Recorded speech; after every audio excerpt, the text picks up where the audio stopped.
Good morning. Too early, isn't it? Look, I've been given talking points, and I don't like reading speeches, never have. But my chief of staff did put some stuff down here in writing just to make sure I don't miss anything. So I'm going to be reading a little bit, and then we're going to open up for questions. I've been on the ground less than 3 full days. I got in here Monday. President of the United States called me Monday morning and asked me to deploy here.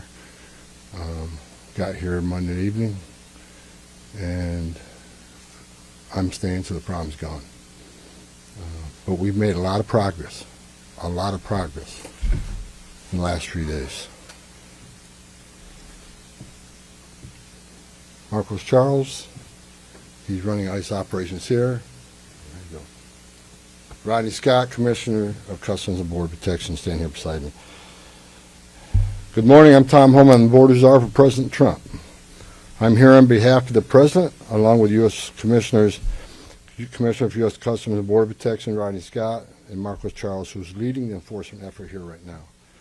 I've been on the ground since Monday to regain law and order in the city beloved by many, and work together to remove threats from the community. During the past administration, we'll all remember, more than 10 million illegal aliens entered this nation.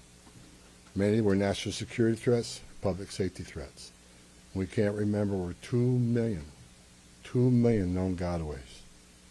2 million people who paid more to get away. Why? That should scare the hell out of everybody. President Trump promised American people, including the residents of Minnesota, that he would work to ensure our communities are safe. And with that, this administration is absolutely focused on identifying removal aliens that pose a public safety threat and national security threats. And the numbers prove it. The data proves it. In the past few days, I've met with Governor Walz, Attorney General Ellison, Mayor Frey, numerous police chiefs and sheriffs, and I have more to meet. I'll also be continuing the dialogue with business and religious leaders in partnership with Minnesota, your community leaders. I'll be meeting with them too, because I want to hear what they have to say. In my meetings with folks so far, and most importantly the governor and the AG, the Mayor Frey, we didn't agree on everything. I didn't expect to agree on anything. I've heard many people want to know why we're talking to people who they don't consider friends in administration. Bottom line is you can't fix problems if you don't have discussions. I didn't come to Minnesota for photo ops or headlines. You haven't seen me. I came here to seek solutions, and that's what we're going to do. And we've come a long way, and we got some good wins for the people of Minnesota, I think, and for the administration and for the safety and security of this city. One thing we did agree on, though, everybody I talked to agreed on, was that community safety is paramount. One thing we all agreed on was U.S. Immigration Customs Enforcement is a legitimate law enforcement agency that has a duty to enforce the laws enacted by Congress and keep this community safe. Like I've said many times for the last several years, even before this administration, jurisdictions that refuse to cooperate with federal immigration authorities are sanctuaries for criminals. Sanctuary cities are sanctuaries for criminals, and endangers the residents of the community. To be clear, we did not agree with Minnesota state and local officials that they would be involved in immigration enforcement. I didn't ask them to be immigration officers. I'm asking them to be cops working with the cops to help us take criminal aliens off the street. What we did agree upon is not to release public safety arrests back in the community, and they could be lawfully transferred to ICE. I'll speak more about that. I will highlight that the Minnesota State Prison System under the Department of Corrections have been honoring ICE detainers. And we appreciate that important collaboration, and we're going to expand upon that. That decision has made Minnesota safer, not only for residents of Minnesota, but the men and women in law enforcement. Not just ICE, all law enforcement. Rather than arresting the same public safety threat, significant public safety threat over and over again, they agree to work with us to identify those people and remove them. I'm also pleased to announce I had a very good meeting with Attorney General Ellison, and he has clarified for me that county jails may notify ICE of the release dates of criminal public safety risks so ICE can take custody of them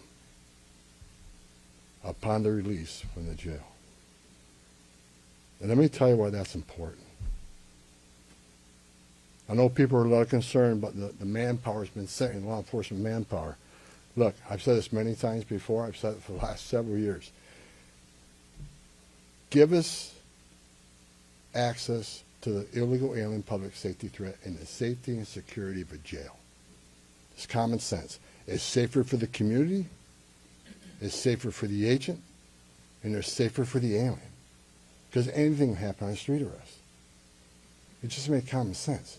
And for the people that argue, well, we're a welcoming community because we want victims and witnesses of crime that are here illegally to feel safe to come to police without fear they're working with ICE, we're not going to talk to the victim and witness of crime. There's no problem there. They should feel safe to come to the police and ask for help. All we want is to talk to the person that local and state law enforcement authorities locked in a jail cell. They chose to lock this person up. That's who we want to talk to, the public safety threat. So that argument is that protects victim witnesses of crime. It's a bunch of crap. Victims and witnesses of crime don't want the bad guy back in their neighborhood either. So great progress with the Attorney General and local sheriffs. And one thing, when we have these agreements, it takes less law enforcement agents to do the job. One agent can arrest one bad guy in the safety and security of a jail where he's behind the wire. We know we don't have weapons. But when you normally release that public safety threat, illegal alien back in the community, we have a job to do. We're going to arrest him. So we're going to find him. And what happens is now we got to arrest somebody on his turf. We have access to who knows what weapons. Now we got to send the whole team out. Cover the back door, cover the front door, officer safety reasons. Then because of the hateful rhetoric and the attacks on ICE officers, now we got to send a security team behind the arrest team. So what could have been done with one person in a safety and security jail, now we got 15, 16 people out there doing it. I know that causes stress in the community. So if we get these agreements in place, that means less agents on the street. More agents in the jail means less agents in the street. This is common sense cooperation that allows us to draw down on the number of people we have here. Yes, I said it. Draw down the number of people here. Because we have the efficiency and safety of the jails and the prison. Matter of fact, I have staff from CBP and from ICE working on a draw-down plan. What does that look like based on the cooperation? What does that look like based on how many targets we have left to find? In my meetings with Governor Walz, AG Ellison, and Mayor Frey, as well as state and local law enforcement, again, I appreciate they all acknowledge that we do have federal immigration laws in this country that have been passed by Congress, and that ICE is in fact a legitimate law enforcement agency charged with enforcing those laws. We're not making this up, folks. ICE is enforcing laws enacted by Congress. They're a federal statute. That said, I'm not here because the federal government has carried this mission out perfectly. First thing I said to senior staff when I walked in here, That's what I told you earlier. I didn't come here looking for photo ops or headlines. I come here looking for solutions. I do not want to hear that everything's been done here has been perfect. Nothing's ever perfect. Anything can be improved on. And what we've been working on is making this operation safer, more efficient, by the book. The mission is going to improve because of the changes we're making internally. No agency or organization is perfect. And President Trump and I, along with others in the administration, have recognized that certain improvements could and should be made. That's exactly what I'm doing here. As such, in meetings I've had with federal law enforcement managers, including ICE and CBP and other federal partners, as well as state and local officials, I have conveyed the President's expectations with regard to federal immigration enforcement efforts. We will conduct targeted enforcement operations. Targeted. What we've done for decades. When we hit the streets, we know exactly who we're looking for. Good idea where we may find them. You have a criminal history. You have their immigration history. A lot of information about this person that we get from numerous databases out there. Targeted, strategic enforcement operations. That's traditionally been the case. And that's where we're going. That's what we're going to continue to do and improve upon that. With a prioritization on public safety threats. I want to be clear. I don't read a lot of social media. I don't read a lot of media. I don't believe half what I see. We are not surrendering the President's mission in immigration enforcement. Let's make that clear. Prioritization of criminal aliens doesn't mean that we forget about everybody else. That's just simply ridiculous. But when you have a criminal standing here and a non-criminal standing there, that criminal always should be targeted first because he's a significant concern to the safety and security of the community. By and large, for decades, ICE and CBP have carried out their duties with integrity, professionalism, and compassion. That remains the expectation of President Trump, and I will, hold our agents and officers to that standard. I'm almost done, and Tom can be Tom. As far as the agitators, that said, I want to reiterate and make very clear.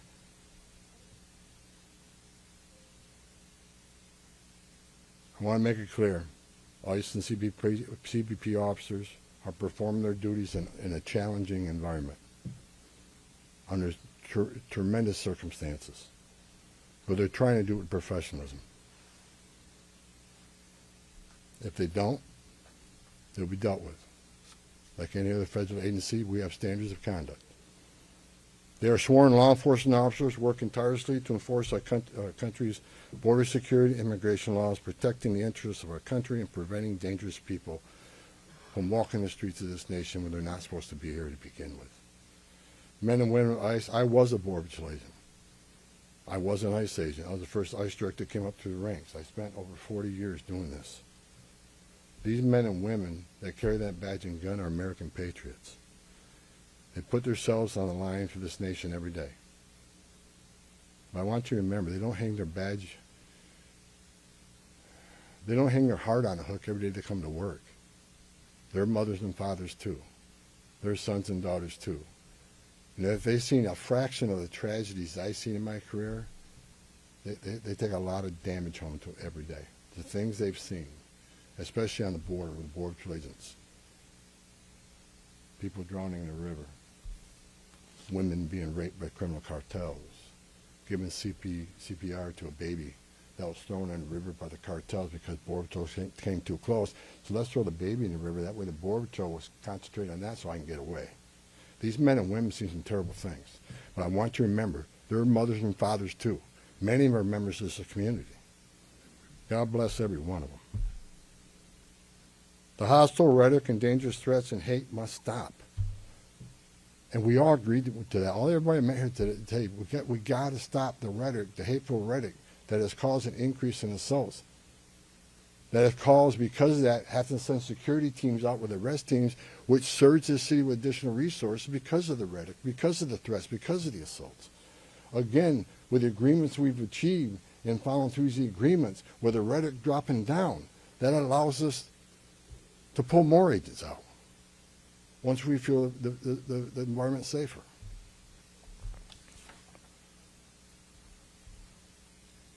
I begged for the last 2 months on TV for the rhetoric to stop. I said in March if the rhetoric didn't stop, there was going to be bloodshed. And there has been. I wish I wasn't right. I don't want to see anybody die.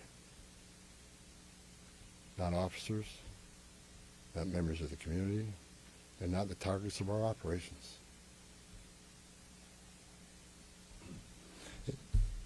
For the people out there who don't like what ICE is doing, if you want certain laws reformed, then take it up with Congress. Again, ICE is making this up. They're enforcing laws enacted by Congress and signed by the President. The same laws have been on the books for the last 6 presidents I worked for. I started with President Reagan and ending with President Trump. Every administration, we enforce the same laws. If you don't like what ICE is doing, instead of protesting this building, go protest Congress. Tell me we want changes. If you have your First Amendment rights, I support that. You have the right to protest. I'm just asking you to keep it peaceful. But threatening law enforcement officers, engaging in impeding and obstruction and assault is never okay. And there will be zero tolerance. You interfere, impede, assault ICE officers, you will be arrested. Like I said a bit earlier in my meetings with Governor Walz and Ellison and Frey, as well as state and local law enforcement, I appreciate they acknowledge this, that public safety should be paramount. The chiefs I've talked to committed to responding to 911 calls when protesters turn violent, agents are in a dangerous situation, and there's assaults. They have committed to upholding public safety and responding to the needs, not to enforce immigration law, but to keep the peace. With that, I call upon those officials to stand shoulder to shoulder with us to tone down the dangerous rhetoric and condemn all unlawful action against law enforcement in the community. There are many ways your voice can be heard, express your feelings, and affect change in the country without crossing that line. Political and other disagreements in this realm should not be at the expense of public safety or the safety of federal law enforcement officers. In closing, I want to thank the state and local officials here in Minnesota that I met with and the many I'm going to meet with. We've had meaningful dialogue. And look, again, we didn't agree on everything, but we agreed on the things I just talked about. There's much more we can do. And I'm going to continue those dialogues. I've got many more community leaders to talk to. I've got many more sheriffs to meet. President Trump wants this fixed. And I'm going to fix it. With your help. I want to thank President Trump for his unwavering commitment to public safety and prosperity of every American. Under the President's leadership, we have the most secure border in the history of this nation, which means less women are being raped, less children are dying crossing that border, less fentanyl is getting in this country to kill Americans, less known suspected terrorists are crossing that country, and we don't have 2 million unknown gotaways. We don't know who the hell they are. A secure border, we have stronger national security. A secure border saves lives. When 96% less people come in, how many women aren't being sucked to them members of the cartel? How many people aren't dying making that journey? How many Americans aren't dying of fentanyl overdoses? How many women and children aren't being sex trafficked in this nation? The data proves it. Anybody can find that data. So God bless this great nation. God bless Minnesota. We can do better. And I think your local and state leaders meeting with me, we made some significant gains, significant coordination and cooperation, and you're going to see some massive changes occurring here in this city. Thank you. Can you clarify what the rules of engagement Hold are? on, right here. Thank you so much. Mr. Homan, Giovanna Dell'Orto with the Associated Press. Based on how you have described these changes in the mission, can you be more specific about the objectives of Operation